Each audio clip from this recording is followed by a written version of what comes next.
করি করি এটা বসে তো ওর বাড়ির না বইস ওর বাড়ি বলি বহুত আরবি দুজানু হয়ে বসো একটু কষ্ট দেব আমি আসছে যখন কষ্ট দেব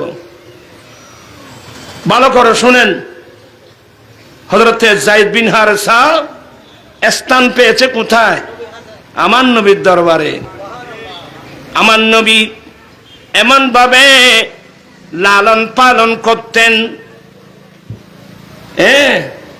এইদিকে যায়েদের আব্বা হারেসা ছেলে হারিয়ে পাগল পাড়া তো সেই বড় কবি ছিল আরবি ভাষার যায়েদের আব্বা আরবি ভাষার বড় কবি ছিল সে ছেলে হারানো ব্যথা খাইব আকারে লিখা আরম্ভ করলো যায়েদকে হারিয়ে যায়েদের বিচ্ছেদে কবিতা লেখা আরম্ভ করলো আরবি ভাষায় অনেক কবিতা লেখছে যায়েদের আব্বা একসময় ওদের ওখান থেকে কয়েকজন মানুষ মক্কায়ে মুআজ্জামায় এসেছিল মক্কায়ে মুআজ্জামায় এসে যায়েদকে দেখতে পেয়ে চিনতে পারলো হ্যাঁ এটা তো হারেসার ছেলে যায়েদ না আজন হ্যাঁ ইয়া বলা তান আনতা যায়েদ ইবনে হারেসা কলা না হ্যাঁ হ্যাঁ আমি হারেসার ছেলে যায়েদ আরে তুমি এখানে তোমার বাবা তোমাকে হারিয়ে পাগল পাড়া তোমার বিচ্ছেদে কথাগুলো কবিতা লেখছে জানো তুমি কি শুনবা বলে শুনান তখন হারেসা যায়েদের বিচ্ছেদে যে কবিতা লেখছে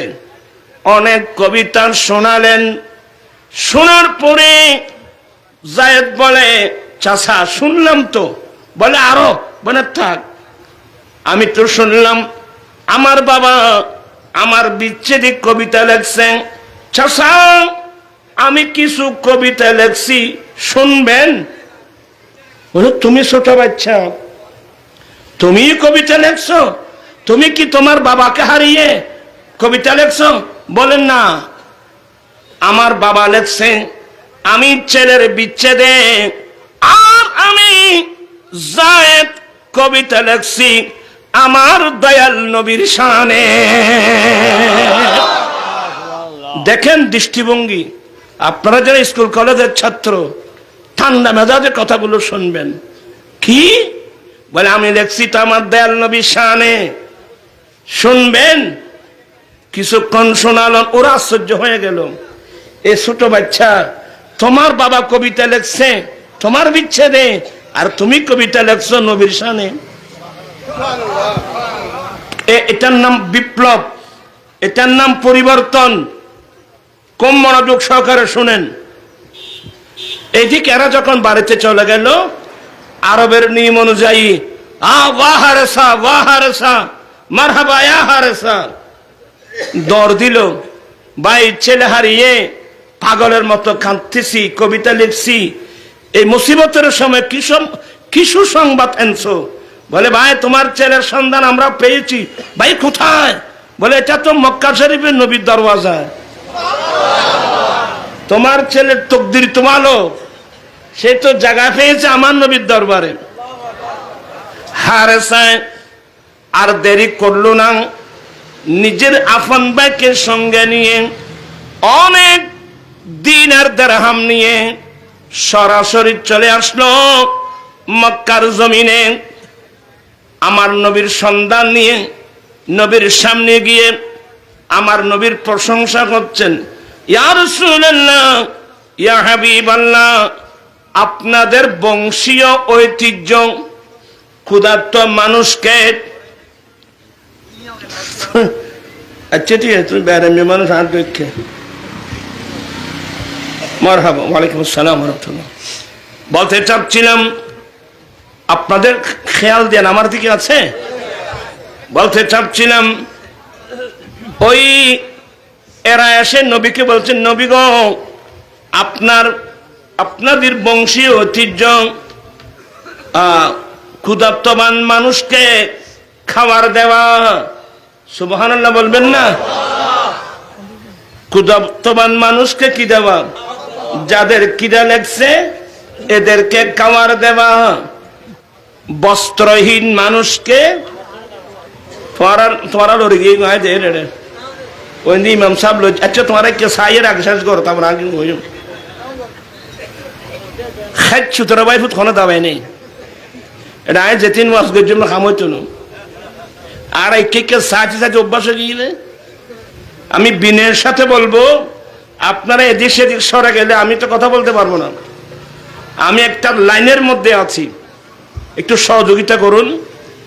বলতে চেয়েছিলাম হুজুর আপনার বংশীয় ঐতিহ্যের মধ্যে একটা ঐতিহ্য হলো বস্ত্রহীন মানুষকে বস্ত্র দেওয়া। একজন মানুষ নিজের বস্তা বহন করতে পারছে না, আপনারা আরেকজনের বস্তাগুলো নিজের ফিতে করে বহন করে তাদের বাড়িতে দিয়ে আসা। ইয়া রাসূলুল্লাহ আপনাদের বংশীয় অনেক ঐতিহ্য আছে, ইয়া রাসূলুল্লাহ মূল্য চাইলে মূল্য দেব, অতিরিক্ত চাইলে অতিরিক্ত দেব।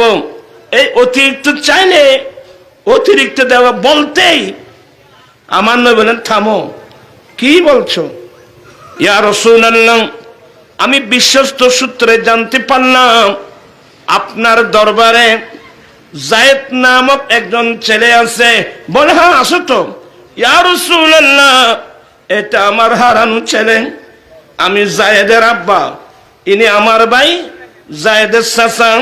নবী গো ছেলে হারাইয়ে পাগলের মতো কত কবিতা লিখলাম, জানতে পারলাম আমার ছেলে আপনার দরবার স্থান পেয়েছেন।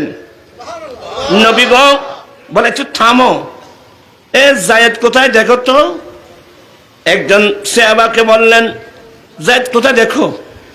যায়েদ আসতেছে, তবে আমরা তো এদিক সেদিক দেখি। যায়েদ আসতেছে, যায়েদের চোখের দৃষ্টি আমার নবীর চেহারায় পাকের দিকে।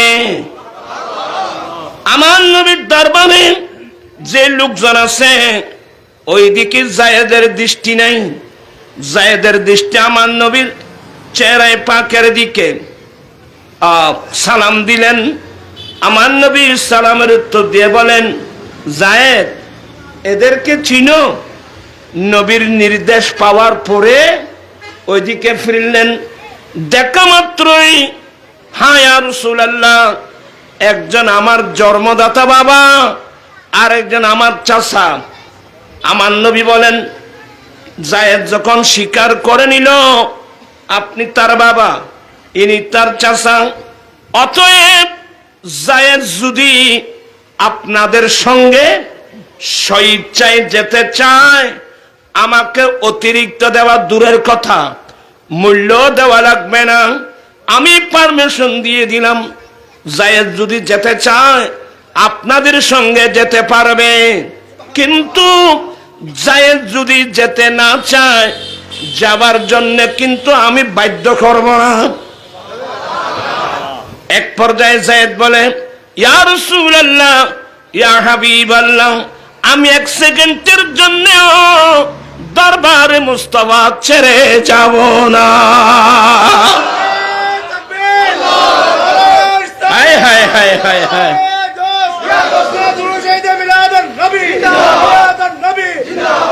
আমি এক সেকেন্ডের জন্য নবীর দরবার ছেড়ে যাব না। তো যায়েদের বাবা বলছে বাবা আসলে তুমি ছোট বাচ্চা, তো তোমার বুঝসমস কম, নবী যে পারমিশন দিয়েছেন এই সুযোগে আমাদের সঙ্গে তুমি যদি আমাদের দেশে চলে যাও তোমার জীবনটা হবে স্বাধীন, আর নবীর দরবারে থাকলে তোমাকে তো মক্কার বাজার থেকে কিনে নিয়েছে, এখানে থাকলে তোমাকে আজীবন গোলাম হয়ে থাকতে হবে। বাবা দুনিয়ার মধ্যে স্বাধীনতার উপর অধীনতা কি কেউ প্রাধান্য দেয়? যায়েদ বলেন আব্বা শুনুন, আমি আপনাদের সঙ্গে নিজের জন্মস্থানে গিয়ে স্বাধীন জীবন যাপনের চেয়ে আমার নবীর দরবারে গোলাম হয়ে থাকা আমার জন্য সবচেয়ে উত্তম। কেন? আব্বা, আমি আমার নবীকে, আমার নবী আমাকে নিজের ছেলের মতো আদর করে, নিজের ছেলের মতো ভালোবাসে, নিজের ছেলের মতো আমি আমার বাবার মতো পেয়েছি। জায়েদের কথা শুনে আমার রাসূলের অন্তর খুশি হয়ে গেল। জায়েদকে টেনে নিয়ে নিজের রান মোবারকের উপর বসায় মাথা হাত বুলাচ্ছিল। এই দৃশ্য দেখে জায়েদের আব্বা বলেন, বাস ইয়া রাসূলুল্লাহ, আমি খুশি হয়ে গেলাম, আমি স্বেচ্ছায় ছেলেটাকে আপনার দরবারে রেখে গেলাম। এই আলা হযরত বলছেন যে নবী গো, যারা আপনার দরওয়াজায় থাকবে ওরা অপরের মুখ কি দেখবে? যে চোখে নবীর আদর্শ দেখেছেন, নবীর সুন্নাত দেখেছেন, নবীর তরিকা দেখেছেন, পৃথিবীর কোন সৌন্দর্য সেই চোখের মধ্যে স্থান পাবে না। কিন্তু আজকে দুঃখ লাগছে, সেই নবীর উম্মত হয়ে নবীর আদর্শ বাদ দিয়ে আজেবাজে মানুষের আদর্শ নিয়ে আমরা কিভাবে জীবন যাপন করছি। এটাই হলো দেখার বিষয়, এটাই হলো দেখার বিষয়। নসিব যদি খারাপ হয়, আচ্ছা আমার নবীর আদর্শের উপর কোন আদর্শ আছে? কেমন আদর্শ? আমার নবী এই যে পালক ছেলে যায়েদ বিন হারেসা, আবার আমার নবীর দরবারে কিছু খাদেম থাকতো, তন্মধ্যে একজন আনাস বিন মালিক রাদিয়াল্লাহু তাআলা আনহু, আরেকজন রবিয়া ইবনে কাব আসলমি। এরা ছোটবেলায় আমার নবীর খেদমতে থাকতো। তোর আবার লড়াছড়া করতে লাগলো নাকি?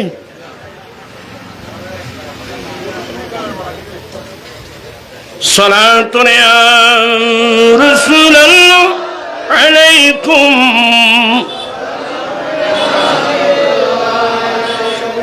আমি এখানে কিছু কথা বলবো, তোরা আর্মি কে চাও না, তোরা আবার বছর দেন আরো তুলি, আবার বছর দেন তোরা আর তো লাড়ি আছে, তোরা ফল আজ আরো তুলি গেলে বছর দেন আরো ফেলে দুজনই বই। আপনার একটু মনোযোগ, আমাদের দেশে আমরা এমন মানুষ আছি, এ ধরনের ছোট বাচ্চা কাজের বাচ্চা থাকলে আমরা কি পরিচয় দিই? ওই বা সরফুয়াও, আমি কি বলছি? এ ধরনের পরিচয় দেয় না? এবার আরো সরফুয়া। আদর্শ নবী থেকে শিখতে হবে। আমার ভাইয়েরা, আনাস বলেন, আমি একদিন নয় দুদিন নয় 9.5 বছর, মতান্তরে 10 বছর যাবত আমি আমার দয়াল নবীর খেদমতে ছিলাম।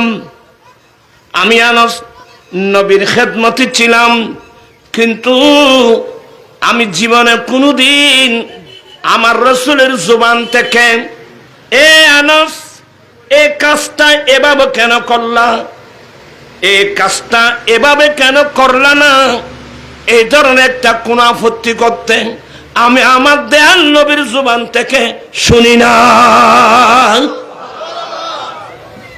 একটু মনোযোগ সহকারে শুনুন এগুলো। আনাস বলছেন, আমি নবীর দরবার 9.5 বছর বা 10 বছর ছিলাম। রাসূল করিম ইসলামের আদর্শ কোনদিন আমার নবী আমার কাজের মধ্যে আপত্তি করতে শুনি নেই।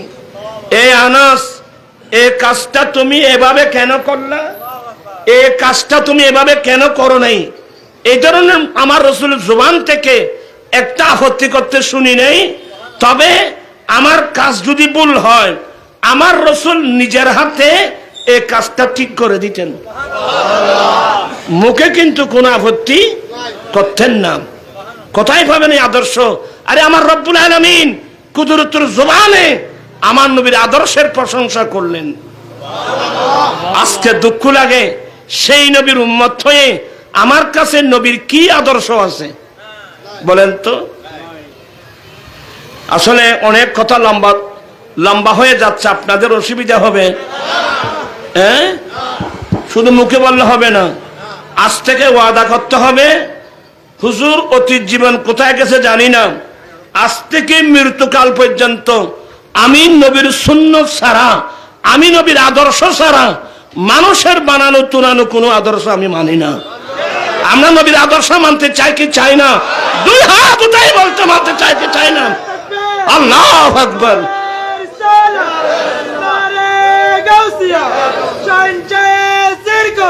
আমার জীবন মরণ সাজাবো মাদানী রঙে, আমার জীবন মরণ সেই রঙে রঙিন হলে আল্লাহ রাসূল তাকবি আমার সঙ্গে, আমার জীবন মরণ। ওরা একবারে নরমিক কিন্তু আইদের গিতাম নবা।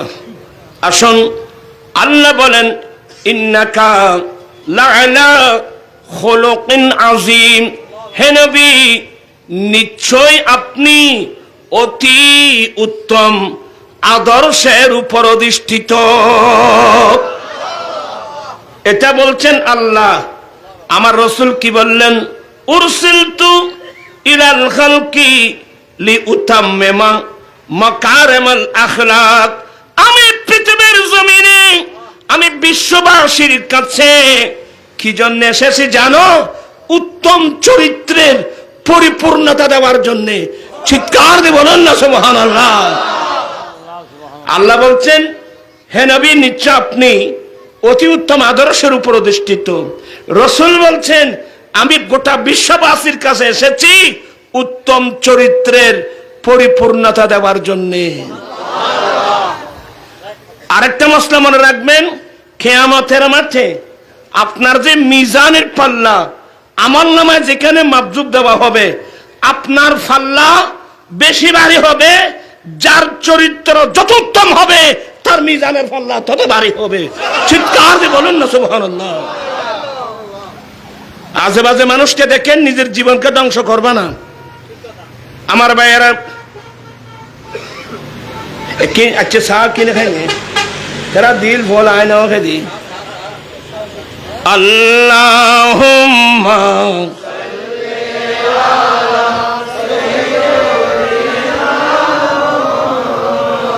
नबीना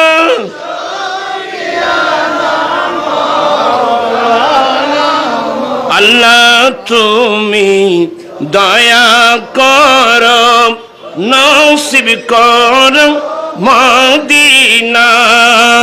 আল্লাহ তুমি দয়া নসিব করো, হর নবীজিকে না দেখাইয়া কবর দেশ নিও না। আল্লাহ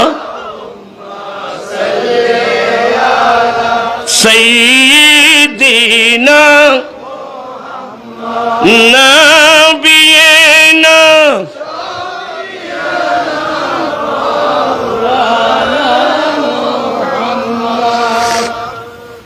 আমি একটু লম্বা আলোচনায় যাব। আপনার কি ধৈর্য থাকবে? এই আয়াতের তাফসিরে একটা তাফসির হলো উম্মুল মুমিনিন আম্মি জান আয়েশা সিদ্দিকার কাছে জিজ্ঞাসা করা হয়েছিল, আম্মি জান আল্লাহ যে নবীর আদর্শের প্রশংসা করলেন, নবীর আদর্শটা কি? কিন্তু আম্মি জান আয়েশা সিদ্দিকা এমন চালাক মহিলা ছিলেন, বিচক্ষণ, এত সুন্দর উত্তর দিলেন, এই নবীর সাহাবা কানা খুলুকুল কোরআন, আমার নবীর আদর্শ হলো হুবহু 30 পারা কোরআন। একজন শায়ের সুন্দর বলছেন, শক্লে ইনসানো মে আরশ সে ফরশ পর, আরে শক্লে ইনসানো মে আরশ সে ফরশ পর হক তাআলা কি বন কাল কিতাব আ গয়া। এ বিশ্বের মানুষ আর সাজম থেকে মানব আকৃতি নিয়ে নবী আসছেন মানে 30 পারা কোরআন আসছেন, 30 পারা কোরআন। আচ্ছা 30 পারা কোরআনের মধ্যে কোনো ত্রুটি আছে? কিন্তু আমাদের দেশে ইসলামের নাম ব্যবহার করে আমাদের অনেক ইসলামী লিডাররা কি লেখছে জানেন? নবীও নাকি আমাদের মতো দোষে গুণে মানুষ। এখানে অনেক স্কুল কলেজ ইউনিভার্সিটির ছাত্র ভাইয়েরা আছেন, আমি খুব বিনয়ের সাথে বলবো, যেখানে নবীর আদর্শ হলো 30 পারা কোরআন, তো কোরআনের মধ্যে কোনো ত্রুটি আছে? তা আপনি নবী থেকে ত্রুটি কোথায় পেলেন? নবীকে আমাদের মতো না, কি বলছে, আমাদের মতো দোষে গুণে মানুষ। আপনি আমাকে বলতে পারেন দোষে গুণে মানুষ, কারণ আমাদের গুণের চেয়ে দোষ বেশি। দোষে গুণে আগে বেশি, দোষের কথা কেন বললো? কারণ আমাদের গুণের চেয়ে দোষ। তো রসুল কি আমাদের মতো এই দোষে গুণে মানুষ? আচ্ছা তুমি আমার নবীর দোষ কোথায় পেলে? তুমি ইসলামী লিডার বলছো, ইসলামী দলের মানুষ বলছো, নবীর কাছে তুমি ত্রুটি ফেলে কোথায়? আরে রসুলের নাম হলো মুহাম্মদ, মুহাম্মদ শব্দের অর্থ হলো চরম প্রশংসিত, চরম প্রশংসিত, প্রশংসার পর প্রশংসা, প্রশংসার পর প্রশংসা, প্রশংসার পর প্রশংসা, শেষ পর্যন্ত কিয়ামতের মাঠে আল্লাহ স্টেজ সাজাবেন, সে স্টেজের নাম মাকামে মাহমুদ, সে স্টেজের দুলা হলো নবী মুহাম্মদুর রাসূলুল্লাহ। পতাকার নাম হবে লিওয়াউল হাম। আমরা বই পড়ছিলাম, খ্রিস্টানরা বিধর্মী যারা, এরা নবী থেকে, নবীর পিছনেতে এখনো লেগে আছে। আমার নবী থেকে ত্রুটি বের করার জন্য এখনো, আরে বই লিখছে, আমাদের খবর নাই যে বই লিখছে, the problem life of Muhammad, নাউজুবিল্লাহ বলেন। আমার নবীর লাইফের মধ্যে প্রবলেম দেখছে। তা আমি বলতাম যে আমার নবীর লাইফের মধ্যে কোনো প্রবলেম নাই, এটা তোমার ব্রেইনের প্রবলেম, এটা তোমার ব্রেইনের প্রবলেম। আমার রসুলের চরিত্রে, আমার নবীর আদর্শে, আমার নবীর জীবনে কোনো প্রবলেম নাই। কি আছে? আমার নবীর জীবনে পৃথিবীর মানুষের ব্যক্তিগত জীবন, পারিবারিক জীবন, সমাজ জীবন, রাষ্ট্রীয় জীবন, তোমাদের জীবনের যতগুলো ত্রুটি আছে, সমস্ত ত্রুটি সমস্যার সমাধান আছে আমার নবীর চরিত্রের মধ্যে, আদর্শের মধ্যে। কি বিরক্ত হচ্ছেন? এবার আমার মুখে মুখে হাদিস পড়ুন। কলা বালা করে বসুন, ফল তো জানোই না, বই নবলি ফরাচার নয়। কলা রাসূলুল্লাহি সাল্লাল্লাহু আলাইহি ওয়াসাল্লাম, হায়াতি খায়রুল লাকুম তাসআলুনি উহাদ্দিসু লাকুম ওয়া মামাতি খায়রুল লাকুম তুরাদু আলাইয়া আমালুকুম ফামা রাআইতু খায়রান ফাহামিদুল্লাহ আলাইহি ওয়া মা রাআইতু গায়রাহু ফাস্তাগফারতুল্লাহ লাকুম। কষ্ট হয় না? আমার মুখম এনে উগ্গয় হন মাদ্রাসা কেন? আজকে মাহফিলে আসছেন, মনে করতো আমি নবীর মাদ্রাসায় ভর্তি হয়েছি, এই সুযোগে নবীর একটা হাদিস পড়ে নিলাম। আমার নবী বলেন, হে আমার উম্মত, আমি নবীর লাইফ, আমার জীবন তোমাদের জন্য সবচেয়ে উত্তম। আমি নবীর জীবন তোমাদের জন্য সবচেয়ে উত্তম। কেন? তাসআলুনি উহাদ্দিসু লাকুম, যে কোনো সমস্যা নিয়ে আমার কাছে আসবা, আমি যথাযথ হাদিস বর্ণনা করে দেব, মানে সমাধান করে দেব। বিদায় আমি নবীর জীবন তোমাদের জন্য সবচেয়ে উত্তম। আচ্ছা বলেন, পৃথিবীর জমিনে এমন কোন মহাজ্ঞানী আছে যে কোনো সমস্যার সমাধান করতে পারবে? তা বলেন তো দেখি, কোন কোন বৈজ্ঞানিক আছে, কোন দার্শনিক আছে, কোন ফিলোসফি আছে যে কোনো সমস্যার সমাধান করতে পারবে? এমন কে আছে? টাইম কদ্দুরি আই অশিক্ষা মানুষ, আবার ইংখানে শেষ হইতো না কথা। আমার নবী জুমার খুতবা দিচ্ছেন, একজন সিয়াবা দাঁড়িয়ে গেলেন, নবী গো, মদিনা শরীফের মানুষ কি ধ্বংস হয়ে যাবে? আল্লাহ আমাদের উপর অসন্তুষ্ট হয়ে রহমতের বৃষ্টি বন্ধ করে দিয়েছেন। আমার রসুল সাথে সাথে 2 হাত মুবারক উঠাই দিলেন। আমার নবী 2 খান ফানি ভরা আছেন, তার রসুল করতে রে, আমার নবী 2 হাত উঠাই দিলেন। আমার দেল নবী এমন দোয়া কর, কতটুকু আমার নবী 2 হাত এত লম্বা করেছেন, নবীর বগল শরীফের যে সাদা সিয়াবা একরাম স্পষ্ট দেখছেন। আমার নবী হাত উঠাই দোয়া করলেন। দয়াল নবী হাত মুবারক নামানোর আগে আগে শুরু হয়ে গেল মদিনার জমিনে মুষলধারে বৃষ্টি। ওরাতে গোশালার ফল্লা বাংলাদেশ স্বাধীন হইতে আমি অনেকবার বলছিলাম, বাংলাদেশ যখন স্বাধীন হলো, আমাদের দেশের স্বাধীনতা অর্জন করে ছেলেরা গান দিয়েছে, এসে নাম আগরে সারি বেকুনে কি দিয়ে দে, গান দিয়ে দে। বাংলাদেশ যখন স্বাধীন হলো তখন নাইট স্কুল খোলা হয়েছিল, নাইট স্কুল। আমরা দিনের বেলায় মাদ্রাসায় গেলেও রাতের বেলায় সন্ধ্যাবেলায় কোথায় যেতাম? স্কুলে যেতাম। তা আমাদের স্যাররা আমাদেরকে গান শিখাতো। স্যার হলে গান শিখে কি শিখাইব?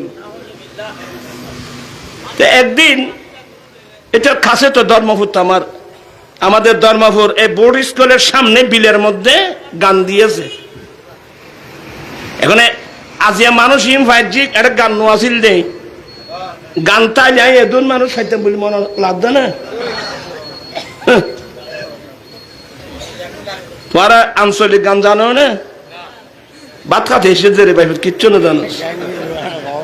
আমরা ছেলেরা দল বেঁধে গানে গিয়েছি। গায়ককে, গায়ক হলো শ্যাম সুন্দর বৈষ্ণব। গায়ককে শ্যাম সুন্দর বৈষ্ণব। তো আমরা ছেলেরা যখন গানে গেলাম, তবে আমরা সচেতন ছিলাম ছোটবেলা থেকে। কেউ গানের মধ্যে কোরআন সুন্নাহ বিরোধী কোনো কথা বললে আমরা সাথে সাথে উঠে যেতাম। আর আপনারা তো আজকালকার ছেলেরা, আপনারা তো নাচতেছেন, উৎসাহিত করতেছেন, ইমান হারা হয়ে যাবেন। তো এইটা গান গাতে আঞ্চলিক ভাষায় আর বইতে কেন উর্মিকা চাই, ফানির হলে ফানি দেশ দিম বাসাই। তো কত জাগতিক নিতে, তার মানে আমরা যে আল্লাহর কাছে দোয়া করি না, তে বলতেছে আমরা দেশ স্বাধীন করেছি, আমরা উপরের দিকে দেখে থাকবো না, ফানির হলে হলে ফানি দেশ বাসিয়ে দেব। সাথে সাথে আমি উঠে গেলাম। তখন আমার বয়স প্রায় 13 বছর ধরেন। আমি বলে এই উঠো উঠো উঠো উঠো। সেই বেঈমান সে গান গেয়েছে, এ বছর সবাইকে ফানির জন্য কাঁদতে হবে। আমি উঠে গেলাম, আমার সঙ্গীরা উঠে গেল। আমি বললাম যে এই বছর ফানির জন্য কাঁদতে হবে। এগুলা শুনলে ইমান হারা হয়ে যেতে হবে। ঠিকই আল্লাহর কি হুকুম, হ্যাঁ ঠিকই পানি বন্ধ, বৃষ্টি বন্ধ। আরে মানুষের কান্নাকাটি তা কদিয়ে ইটার তো আসো না, ফানির খলে খলে ফানি হিসেবে কই দে, ইটার তো আসো না, খদি তো কঠিন যে তাই গেই। আমরা কেন গান শুনি দেখছেন? আরে মানুষের কান্নাকাটি এত কত শিক্ষা কোনো হবু। আমরা মানুষ সবাই মানুষের দরজায় দরজায় আল্লাহ দে ফানি দে, তোমার নামাইতে লাগবে যে আতে বেগনি আত্মাইব না আল্লাহ জগ দে ফানি দে ছায়া দে রে এনে হইতি না হইতি ওই মাইয়ে ফলো করবো তো তুমি এক জফারে জহর করে মেলা দিত এই সিস্টেম ঘর ভাইবা যা করছিলাম কিন্তু আল্লাহর কি হুকুম হ্যাঁ আল্লাহর কি বৃষ্টিও দিত মানুষও রাখি যে সয়া বৃষ্টিও দিত আমি এগুলো বুঝানোর জন্য বলছি আমার ভাইয়েরা আমার দেন নবী হাত উঠাই দিলেন এখানে একটা মশলা মনে রাখবেন ইস্তেসকা মানে আমাদের হানফি মজাব মোতাবেক ইস্তেসকা মানে ইস্তেগফার মনে থাকবে ইস্তেগফার মানে আল্লাহর কাছে ক্ষমা প্রার্থনা করা করো আস্তাগফিরুল্লাহাল্লাযী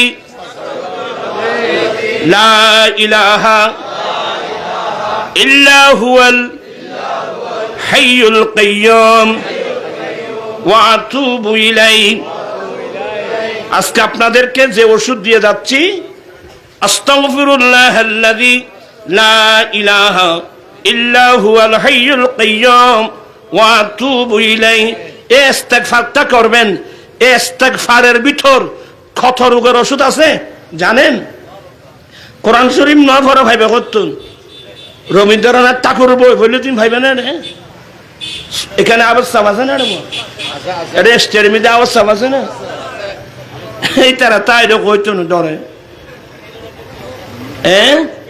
আমার ভাইয়েরা ওবা আর বলো লেখানো হই যায় আবার সামনে সূরা নূ সূরা হুদ ফাকুলতু আস্তাগফিরু রাব্বাকুম ইন্নাহু কানা গাফফারা ইউরসিলিস সামা আলাইকুম মিদরারা ওয়া ইউমদিদকুম বিআমওয়ালিন ওয়া বানিন ওয়া ইয়াজআল লাকুম জান্নাতিন ওয়া ইয়াজআল লাকুম আনহারা সুবহানাল্লাহ হযরত হাসান বসরি রাদিয়াল্লাহু তাআলা দরবার এবং ইমাম হাসান রাদিয়াল্লাহু তাআলা আমার নবীর নাতির দরবারে একজন মানুষ আসলে হুজুর রহমতের বৃষ্টি হচ্ছে না বলে তুমি ইস্তেগফার করো আরেকজন আসলো হুজুর আমার ছেলে সন্তান হচ্ছে না বলে তুমি ইস্তেগফার করো আরেকজন আসছে হুজুর আমার নদী শুকিয়ে গেছে বলে তুমি আল্লাহর কাছে ইস্তেগফার করো দেখছেন রহমতের বৃষ্টি হচ্ছে না বলে ইস্তেগফার করো আমি বিয়ে করেছি ছেলে সন্তান হচ্ছে না বলে তুমি ইস্তেগফার করো আল্লাহ আমার আর্থিক অবস্থা খুব খারাপ বলে তুমি ইস্তেগফার করো বলে আমার নদী শুকিয়ে গেছে বলে ইস্তেগফার করো বলে আমার বাগান নষ্ট হয়ে গেছে বলে ইস্তেগফার করো রোগ কয়টা চিকিৎসা একটা হযরত আমির মুআবিয়া রাদিয়াল্লাহু তাআলা আনহু বলেন বলে তুমি আবার ইমাম হাসান রাদিয়াল্লাহু তাআলার কাছে গেলে জিজ্ঞাসা করবেন যে এই কথাগুলো কোত্থেকে বলছেন যখন গেলেন হুজুর আপনি এই কথাগুলো কোত্থেকে বলছেন বলে কেন তোমরা কোরআন শরীফ পড়ো না তোমরা সূরা নূহ পড়ো নাই তোমরা সূরা হুদ পড়ো নাই ফাকুলতু আস্তাগফিরু রাব্বাকুম ইন্নাহু কানা গাফফারা ইউরসিলিস সামা আলাইকুম মিদরারা ওয়া ইউমদিদকুম বিআমওয়ালিন ওয়া বানিন ওয়া ইয়াজআল লাকুম জান্নাতিন ওয়া ইয়াজআল লাকুম আনহারা এই মোতাবেক যখন আমল করলো যে কোনো সময় পড়লে সে ইস্তেগফার করত একজন বিয়ে করেছে ছেলে সন্তান হয় নাই ইস্তেগফার করা যখন শুরু করলো 10 জন হয়েছে ছেলে তোরা তো খাইলে আর হুজুর আছে হুজুর হাতে ফোয়াশান হচ্ছে তো ফোয়াশা রবের ওষুধ আছে তো কোরআন শরীফ তোরা তো কোরআন শরীফ না পড়ো ইস্তেগফার করুন মাল নাই ইস্তেগফার করুন জায়গা নাই ইস্তেগফার করুন সব কোরআন শরীফের মধ্যে আছে তা আমরা তো কোরআন ছেড়ে দিয়েছি যতদিন মুসলমানের বুকে এ কোরআন ছিল বিশ্বের মধ্যে মুসলমানের নেতৃত্ব ছিল যখন থেকে মুসলমান আল্লাহর কোরআন বাদ দিয়েছে তখন থেকে মুসলমানের বিপর্যয় শুরু হয়ে গেল কোরআন শরীফে কি নাই আমাকে বলেন তো। আর আপনারা যারা ইংরেজি শিক্ষিত মানুষ, মার্কেটে গেলে একটা বই নিবা, বিজ্ঞান না কোরআন। ভাই মোহাম্মদ নুরুল ইসলাম, সে আপনার মতো ইংরেজি শিক্ষিত, বাংলা শিক্ষিত মানুষ। সে বাংলা ইংরেজির পাশাপাশি আল্লাহর কোরআন নিয়ে সে যখন স্টাডি করলো, সে দেখতে পেল কোরআন শরীফের ফার্স্ট টু লাস্ট আগা গোড়া বিজ্ঞান। এরপরে আরেকটা বই সংগ্রহ করবেন, বৈজ্ঞানিক মুহাম্মদ সাল্লাল্লাহু আলাইহি সাল্লাম, volume number 1, 2, 3, 4 by Mohammad Nurul ইসলাম।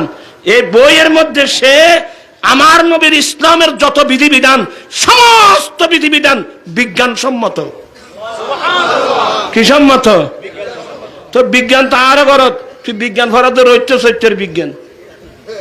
হ্যাঁ, আজকে আমরা ওই আরব দেশত মুরব্বী লোক হইতো যে গড়ের বাদ ফরে খার, তখন মাথে নিয়ে নুগইও গড়ের বাদ উসন্নে খদ্দাব গুলোই বেড়ার।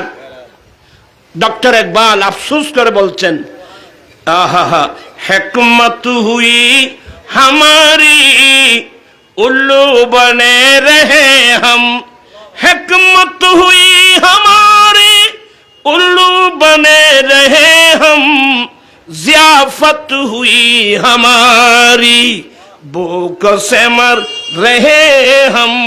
জ্ঞান বিজ্ঞান আমাদের, আজকে আমরা বন জঙ্গলের ফেসা। আমার ঘরে মেজবান চলতেছে, আমি উপবাস, আমি উপবাস। আরে আমার রসুল আসছেন, নিয়ামতের ভান্ডার আসছেন, দুনিয়া আখিরাতের ভান্ডার। কথা বলছেন না কেন? দুনিয়া আখিরাতের ভান্ডার আনছেন। আমার নবী কি দেন নাই? এক সময় হযরত সাইয়েদনা ওমর ফারুক রাদিয়াল্লাহু তাআলা আনহু বলছেন, হুজুর আমি একটা ইনজিল কিতাব পেয়েছি, খুব মনোযোগ, তো এটাও তো আসমানি কিতাব, আল্লাহর কিতাব। হুজুর আমি কি এই কিতাবটা একটু পড়ে দেখতে পারবো? রাসূল করিম সাল্লাল্লাহু আলাইহি ওয়াসাল্লাম বলছেন, ওমর তোমার জন্য আল্লাহর কোরআন যথেষ্ট নয় কি? তোমার জন্য আল্লাহর কোরআন যথেষ্ট নয় কি? আমার রাসূল ফারুক আজমকে ইনজিল কিতাব পড়ার পারমিশন দেয় নাই। তাহলে আমরা সে কোরআন বাদ দিয়ে, নবীর হাদিস বাদ দিয়ে আমরা যে আজে বাজে মানুষের বই নিয়ে ব্যস্ত, কিয়ামতের মাঠে কি জবাব দেবেন বলুন আপনারা? ভাবিয়া করিও কাজ, করিয়া ভাবিও না। আজকে আমাদের দেশে সমস্যা হয়, সমাধান নাই। কথা বলছে না কেন? এই যে ইন্ডিয়ার সাথে সমস্যা, ইন্ডিয়া আমাদের প্রতিবেশী, ইন্ডিয়ার সাথে আমাদের অনেক সমস্যা। ফারকা চুক্তি, তিস্তা চুক্তি, আরো কত কিছুর চুক্তি। আমি আমাদের বর্তমান যিনি আমাদের সরকার প্রধান, কি নাম, ডক্টর মোহাম্মদ ইউনূস সাহেব, ওনাকে আমি অনেকবার বলছি, আপনি বিচক্ষণ মানুষ, আপনার আন্তর্জাতিক লবিন ভালো। ভারত আমাদের প্রতিবেশী, প্রতিবেশীর সাথে আমাদের সুসম্পর্ক থাকতে হবে। যেগুলো আমাদের এখনো পর্যন্ত কোনো যেগুলো সমাধান হয় নাই, আপনি চাইলে আপনার বিচক্ষণতার মাধ্যমে এই সমস্যাগুলো আপনি সমাধান করতে পারেন। আর যদি না মানে প্রয়োজনে আন্তর্জাতিক আদালতে যাবেন, এই সমস্যাগুলো সমাধান করুন। তো মোল্লার কথা হলো ভুনিব পাইব, তার যায় সমস্যা আছে কি নেই? সমাধান নাই। সমস্যা হবে স্বাভাবিক, সাথে সাথে একটা সমাধান করতে হবে। সমস্যা আসলে কি আছে? সমাধান আছে, কিন্তু সমাধান হচ্ছে না কেন? আমি খুব বিনয়ের সাথে বলছি আপনাদের কাছে। এখন আমরা বলবো কার কাছে সেটাও বুঝতেছি না। কে শুনবে আমাদের কথাগুলো? অবশ্যই তো খালি মোবাইল নেই, এবার বললি আরো আরো আরো 5,000 টাকা লাগবে। তুমি 500 টাকা দিয়ে নাকি আপনি চলে গেল না? ফোর বিজয় করো দেন ভাই ফুট ইম্পোর্ট টাকা লাগবে। বিরক্ত হচ্ছেন আপনারা? চোখের পানি আসে যখন ইসলামের ইতিহাস সামনে দেখি, আর বর্তমান বাংলাদেশ তথা বিশ্বের মুসলমানের অবস্থা দেখলে চোখের পানি আসে। আমাদের এই অবস্থা কেন হলো বাবা? আমাদের এই অবস্থা কেন হলো? এমন একটু যুগ ছিল হযরত সাইয়েদনা ওমর ফারুক রাদিয়াল্লাহু তাআলা আনহুর খেলাফতের যুগে, ফারুক আজম একদল মুজাহিদিন পাঠিয়েছিলেন মিশর শহরে। আপনারা আমার দিকে থাকবেন। মিশর শহরে পাঠিয়েছেন জিহাদ করে কলমার পতাকা উড্ডীন করার জন্যে। হযরত আমর ইবনুল আস রাদিয়াল্লাহু তাআলা আনহুর নেতৃত্বে মিশর শহরে যুদ্ধ হলো। এমন যুদ্ধ হলো শেষ পর্যন্ত মিশরের জমিনে ইসলামের কলমার পতাকা উড্ডীন হয়েছে। মানুষ কলমা পড়ে কি হলো? মুসলমান হলো। এরপরে আমর ইবনুল আস মিশরের গভর্নর ফারুক আজমের পক্ষ থেকে, তো ওদের একটা রাষ্ট্রীয় সমস্যা, মিশরবাসীর একটা রাষ্ট্রীয় জাতীয় সমস্যা ছিল। যুগ যুগ ধরে শতাব্দীর পর শতাব্দী মিশরবাসী নীল নদীর পানি ব্যবহার করছে। নীল নদীর পানি ব্যবহার করার জন্য বছরের মাথায় একজন সম্ভ্রান্ত পরিবারের যুবতী সুন্দরী মেয়ে নীল নদীকে ডালি এবং বলি দিতে হতো। প্রান্তিক সাহেব ভাইরা খুব মনোযোগ সহকারে শুনেন। মিশরবাসী বছরের মাথায় একজন সুন্দরী যুবতী মেয়েকে নীল নদীকে ডালি বলি দিয়ে দিয়ে পানি ব্যবহার করে আসছিল।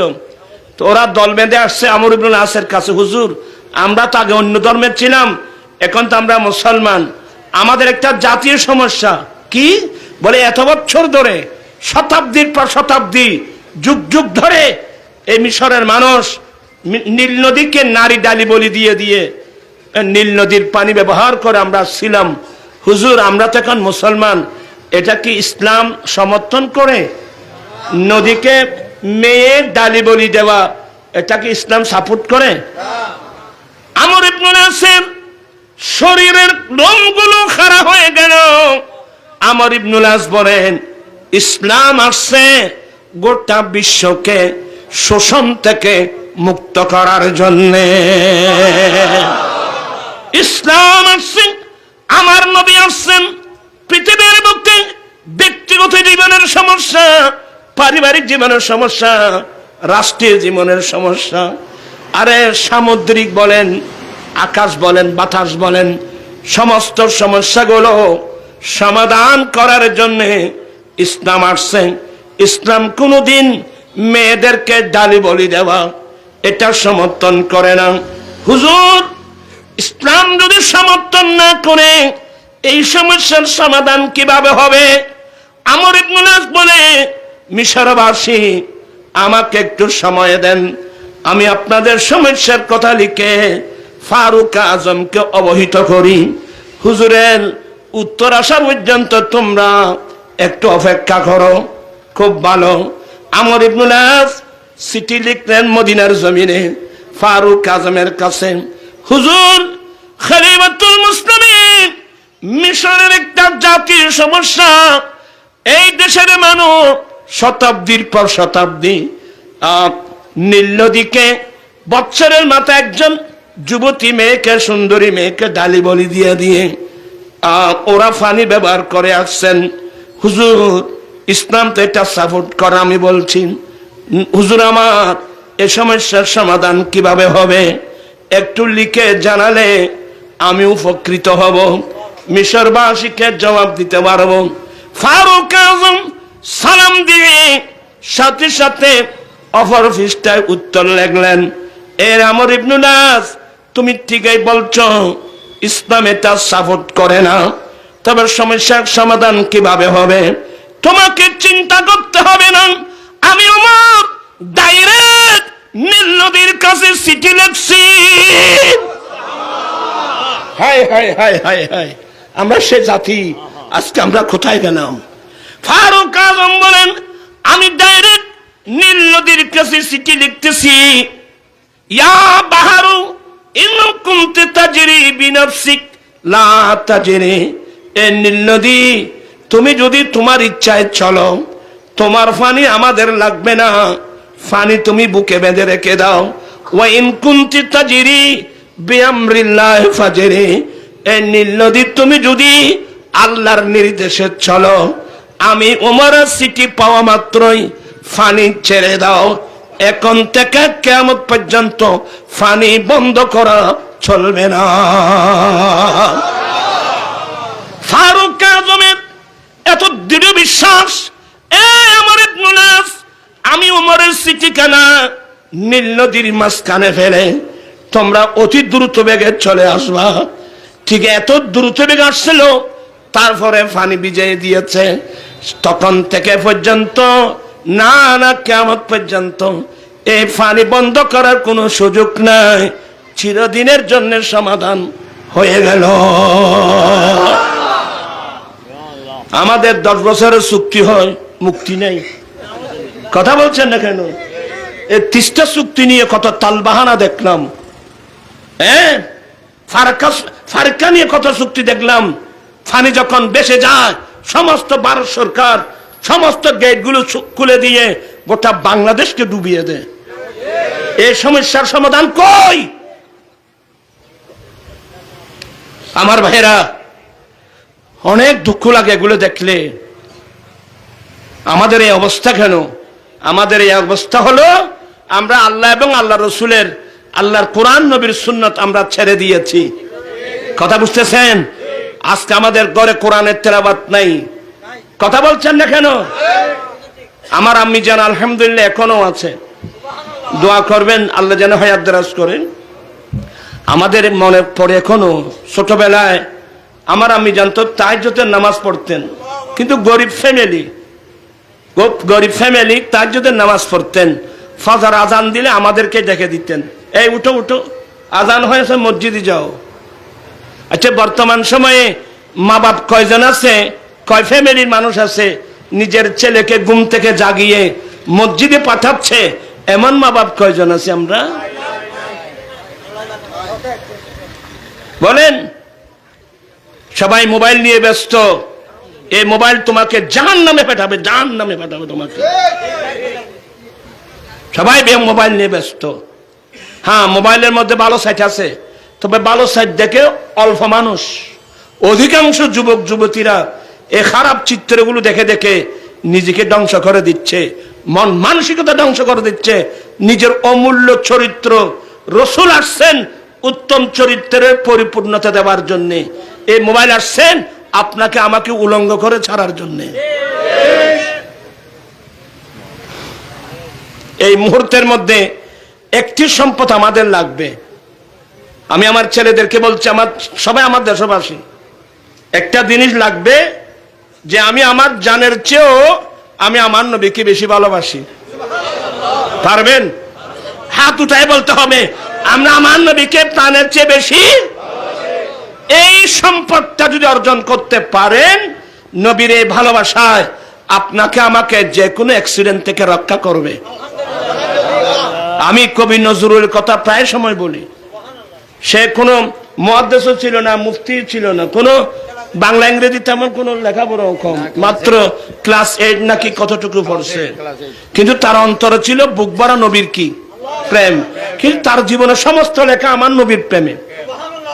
মুহাম্মাদের নাম জপেছিলি বুলবুলি তুই। পড়তে পারবেন? আয়টা এখন বয়স্ক মানুষ। মুহাম্মাদের নাম জপেছিলি বুলবুলি তুই আগে, তাই কেরে তোর কণ্ঠেরি গান, তাই কেরে তোর কণ্ঠেরি গান এমন মধুর লাগে ওরে, এমন মধুর লাগে মুহাম্মাদের। কি জানি না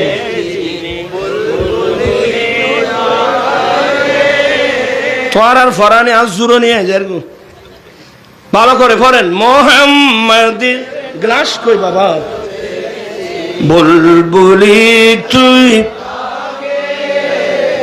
তাই কেরে তোর কণ্ঠেরি গান, তাই কেরে তোর কণ্ঠেরি গান এমন মধু লাগি ওরে, এমন মধুর লাগে মোহাম্মদের নাম জপেছিলি।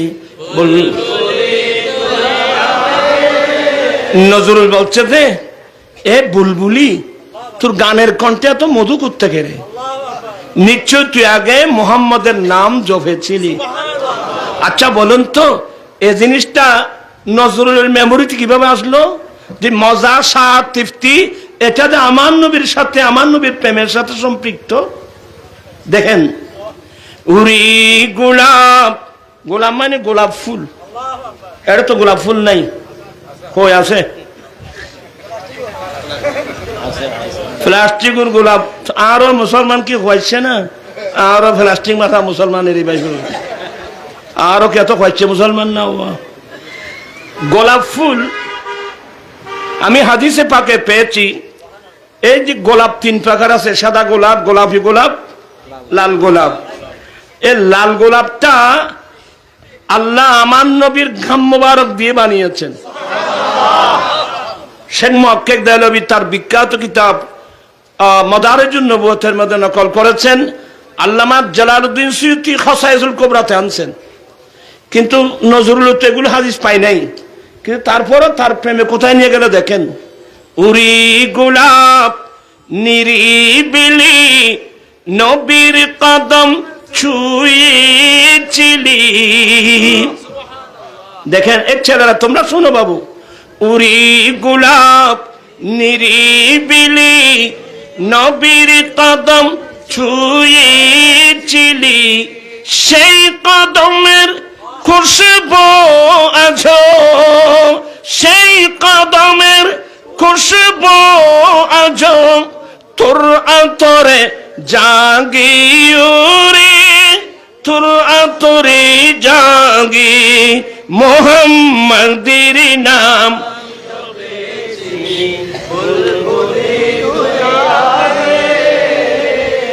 মোহাম্মদের নাম জপেছিলি, মোর নবীকে লুকিয়ে দেখে তার পেশানির জুতি মেকে উড়ে উচ্চ রাঙ্গায় কি তুই গভীর নু রাগি উড়ে, গভীর নু রাগি মোহাম্মদ নাম জপেছিলি। বল মোহাম্মদের নাম জপেছিলি। বল তেরা তুলি তো তোমারা তো ওই আরব দেশে কি হয় দেয়, ওই যে আপ দামাকার আর্মি কি ফিরে দেয় না। মোহাম্মদের নাম জপেছিলি। বল বোমর চিনেন? বোমর, বোমর কোথায় থাকে? বোমর কোথায় থাকে? ফুল বাগানে। কেন অন্য জায়গায় যায় না? চাই আপনি পাবলিসিটি করে একটা বোমরকে ফুল বাগান ছাড়িয়ে ফাখানার টালে নিতে পারবেন? সে বোমর কোথায় থাকে? ফুল বোমর থাকে ফুল বাগানে, কিন্তু বোমরের স্বভাবটা আমাদের মধ্যে নেই। আমাদের যারা আমরা যারা মুমিন মুসলমান আছি, বিধর্মীদের কথা বলে লাভ নেই। আমাদের ছেলেদেরকে দেখবেন গানে গেলেও দেখবেন, কথা বলছেন না কেন? গানে গেলেও দেখবেন, মিলন মাহফিল আসলেও দেখবেন, আবার হিন্দু ভরা পূজার মধ্যে গেলেও দেখবেন।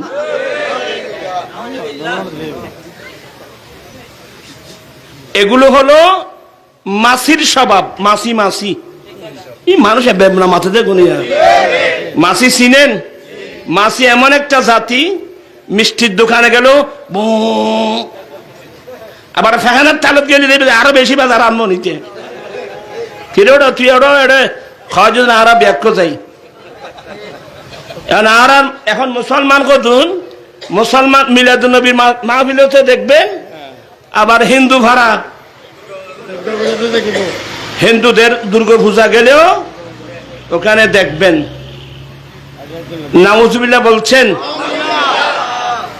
আমি কিছু নসিহতমূলক কথা বলি। আমাদের অনেক ভাইরা মনে করে এগুলো রাজনৈতিক কৌশল। এটা রাজনৈতিক কৌশল না। আচ্ছা ধরে নেন একজন হিন্দু ধর্মমন্ত্রী হলো, ধরে নেন আর কি, একজন হিন্দু কি হলো, ধর্মমন্ত্রী হলো। সে ঈদের দিন, ঈদ উল ফিতরের দিন আমাদের বাড়িতে আসবে। আমাদের মুসলমান পাড়ায় কখন আসবে? কোন ঈদ? ঈদ উল ফিতরের দিন আসবে। কিন্তু একজন হিন্দু মন্ত্রীর জীবন গেলেও কোরবানির ঈদের দিন, কোরবানির ঈদের দিন কেন? এদের মতে গরু জবাই করা পাপ। তো এদের মতে গরু জবাই করা পাপ হলেও, পাপ হওয়ার কারণে কোন হিন্দু মন্ত্রীর জীবনে কোনোদিন কোরবানির ঈদের দিন মুসলমান পাড়ায়। কিন্তু আমাদের ধর্ম মতে মূর্তি পূজা এটা তো শিরিক। কথা বলছেন না কেন? আমাদের ধর্ম মতে মূর্তি পূজা এটা কি? শিরিক। আপনি কিভাবে গেলেন এখানে? আমাদের ধর্ম উপদেষ্টা আমাদেরকে ধর্ম শিখাচ্ছে, বলে আমি মুসলমান ধর্মের উপদেষ্টা, হিন্দু ধর্মের উপদেষ্টা, বৌদ্ধ ধর্মের উপদেষ্টা। আরে নিজে নিজে বলতেছে কত বড় হুজুর উনি। তা আমি বলতে আচ্ছা ঠিক আছে, আপনি হিন্দু ধর্মের উপদেষ্টা, তো উপদেশ কি কোথায় ছিল? আপনার উপদেশ কি ছিল তাদের জন্য? মানে আপনার ভালো করে পূজা করেন, এটা কোন মুসলমান কোন মানুষকে পূজা করার জন্য উপদেশ দিতে পারবে? ঈমান থাকবে? কি শিখাচ্ছেন আমাদেরকে? জাতিকে কেন ধ্বংস করে দিচ্ছেন? হ্যাঁ, আমরাও হিন্দু ভাড়া যাই। হিন্দু ভাড়ায় কখন যাব, কিভাবে যাব, কোরআন হাদিস ভালো করে পড়লে সব সমস্যার সমাধান আছে। আমরাও হিন্দু ভাড়া যাই। হিন্দু ভাড়ায় আগুন ধরছে, আমরা সবাই দর দেব আগুন নিবানোর জন্য। আপনারা মনোযোগ সহকারে গুনাহগারের কথাগুলো শুনবেন। হিন্দু ভাড়া মনে করেন এই যে নদী আছে, হলদা নদী, হলদা নদীর পাশে হিন্দু ভাড়া, পানি এসে বাড়িঘর কি ভেঙে গেল। আমরা সবাই কি হিন্দু ভাড়ার বাড়িঘর বেঁধে দেওয়ার আপ্রাণ চেষ্টা চালাবো? হিন্দু ভাড়ায় কোনো মানুষের রোগ আক্রান্ত হলো, প্রয়োজন আমরা দেখতে যাব, চিকিৎসার ব্যবস্থা করব। আরে কোরআন শরীফ আল্লাহ ডাইরেক্ট বলছেন, তা আপনারা তো কোরআন পড়েন নাই।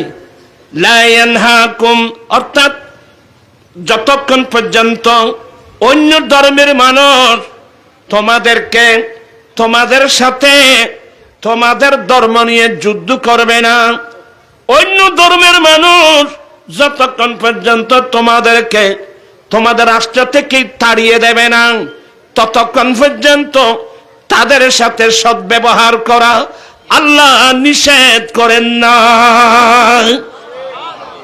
আমাদের দেশে হিন্দু আছে না? ওরা কি আমাদের ধর্ম নিয়ে যুদ্ধ করতেছে?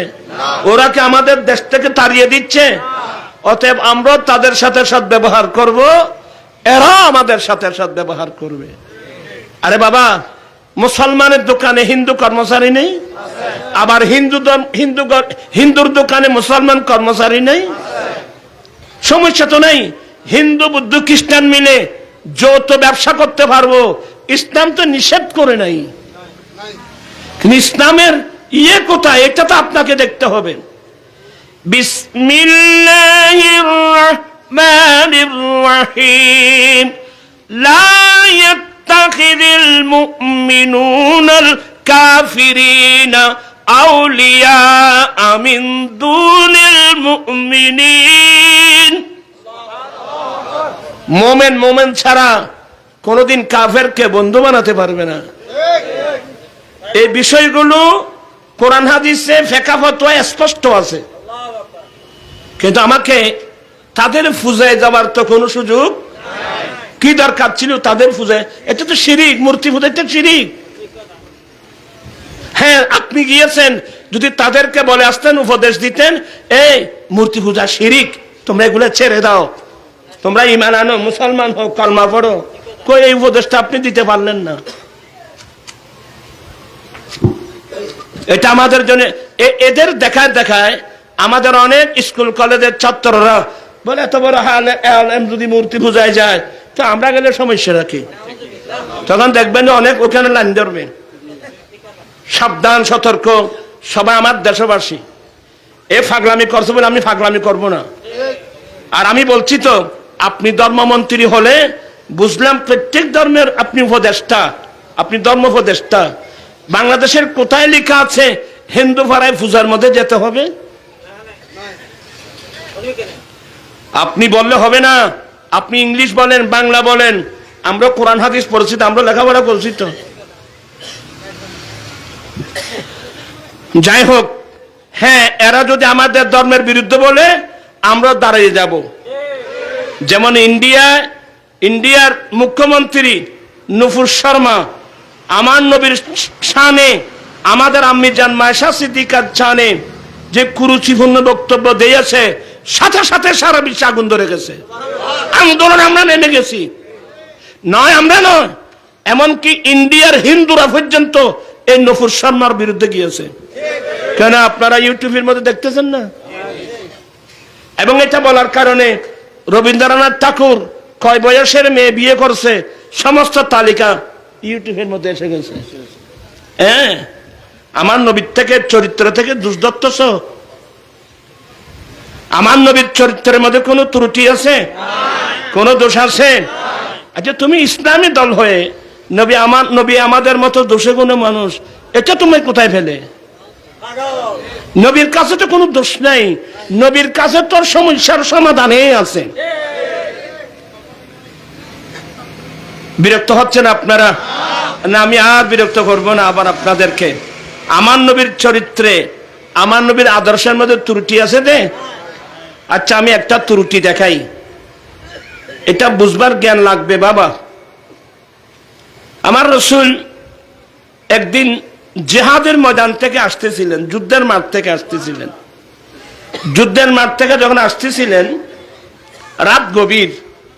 আমার নবী বলেন, বিলাল, আমরা একটু ক্লান্ত, আমরা একটু বিশ্রাম নেব, তুমি ঘুমাবে না, তুমি জাগ্রত থাকবা। ফজরের নামাজের আজান টাইম হলে আজান দিবা, আমরা সবাইকে ডেকে দিবা। বেলাল বলে, ইনশাল্লাহ হুজুর। বেলাল বিছানায় শুই নাই। মুজাহিদিনরা ক্লান্ত তো, যুদ্ধের মাঠে গিয়েছেন ক্লান্ত, সবাই ঘুমিয়ে পড়লেন। আমার নবীও ঘুমিয়ে পড়লেন। বেলাল বিছানায় ঘুমায় নাই। বেলাল তিয়া গেল। সুবহানাল্লাহ, বেগুন জিবেরা ডাকি দিত বই ইবেরে গেল। সর্বপ্রথম আমার রাসূল দেখে দিলেন, সূর্য উঠে গেল। আমার নবী, বেলাল বেলাল কি করলা তুমি? সবাই উঠে গেল। বেলাল, তোমাকে বলছিলাম না আমরা একটু ক্লান্ত, একটু ঘুমাই, নামাজের টাইম হলে তুমি আজান দিয়ে দেখে দিবা। বেলাল বলে, কিরে এখাম খাওয়াইল? ইয়া রাসূলুল্লাহ, যে রসুলের কপালের চক্ষু ঘুমায়, অন্তরের চক্ষু খোলা থাকে। তো আল্লাহ জানতে বেড়াবালা গরু ঘুম নিয়ে উজুর আল্লাহ জিবে অনর ঘুম নিয়ে আয় থিয়ে তাই লিখি মা আর থিয়ে নিয়ে গই। বেলাল আজান দাও, কম মনোযোগ সহকারে শুনবেন। বেলাল আজান দাও। কি আজান? খড়া বাজে দিও না জীবনে, দিও। হ্যাঁ, বেলাল আজান দাও। আজান দিলেন ফজরের। আমার নবী নামাজ পড়াই দিলেন। হ্যাঁ, এইটা একটা ত্রুটি। আমাদের নামাজ কাজা হলো, নবীর তো নামাজ কি হয়ে গেল? সাবধান, সতর্ক।